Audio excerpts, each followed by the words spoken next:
I want to cut across to Shreya. And Shreya, bring us details of how a much bigger terror attack was busted and foiled.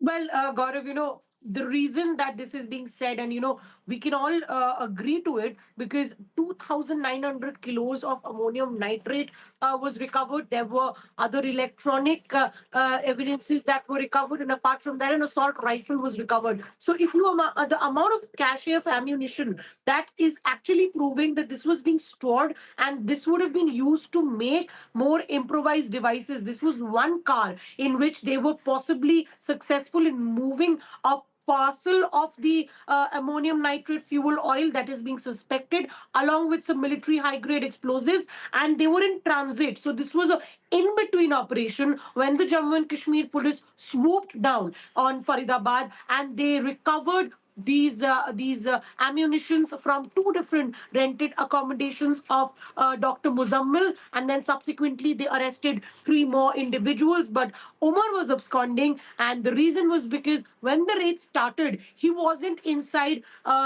those places where the Dr. Muzammil was found, and in Al Falah University, he was already out. He got a whiff of it. He went incommunicado. His phone was already switched off since the 30th of October. And then on 10th, when it all went public, he discreetly took out the car that was parked in Al Falah for 11 days, and then he drove it to the national capital. So definitely this could have been a bigger series of attacks. But clearly it was foiled by the Jammu and Kashmir police in between. The only reason we saw the remnants of an attack killing, unfortunately, so many individuals, even nine lives lost. So clearly the reason that was because he was absconding and in panic. That is one thing that investigators clearly maintain this entire blast took place.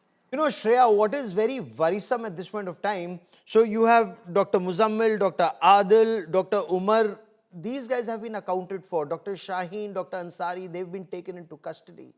How many people are still absconding? Do we have any more details? How many more people had been radicalized by that Maulvi Irfan at that Naugam Masjid? Well, what right now we're looking at, Gaurav, is 10 people in picture in this particular module. 5 to 6 of them doctors. So if you make that calculation, almost all the doctors are right now in arrest. Parvez was the last one who was escaping. He was arrested successfully by the UPATs last evening. There are some lab technicians, the ones who were helping them also assist in procuring the large amounts of ammonium nitrate. What some of the investigators are telling us that, these are either used for experiment purpose. That's what they gave an excuse to procure such a large amount. And also cold packs, the use and throw cold packs, in that also ammonium nitrate is used, and that is one of the reasons that they probably highlighted in buying that material in bulk. So lab technicians, middlemen who also help them procure these chemicals, they are also under the radar.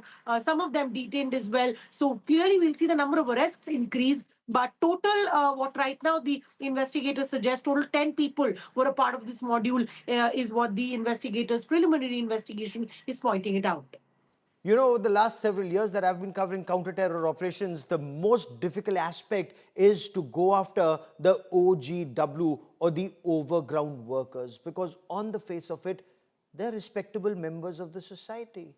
They have good daytime jobs. It's what they moonlight as is very, very worrisome. They could be amongst you and I. They could be people like you and I, but they have very evil plans in their hearts. To bust them is the toughest task as far as security forces and intelligence agencies are concerned, because you need to prove every aspect of what investigations have been carried out in courts of law, due process of law, and sometimes these elements either slip under the radar, operate under the radar, or have political protection. And we'll be tracking the story very, very closely.